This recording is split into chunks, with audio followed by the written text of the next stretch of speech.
আজ বৃহস্পতিবার। চারিদিকের পরিস্থিতি এখনো থমথমে। সর্বক্ষণ চোখের সামনে ভেসে আসছে সেই দিনের মর্মান্তিক ঘটনার বিভিন্ন দৃশ্য।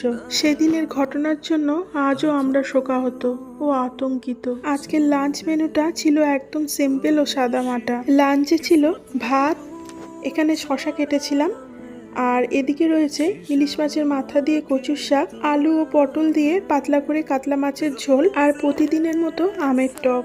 আর এখানে রয়েছে শেষ পাতে খাওয়ার জন্য দই। তবে এখানে ডালও করেছি ছেলের জন্য, তবে আমার ডাল লাগবে না।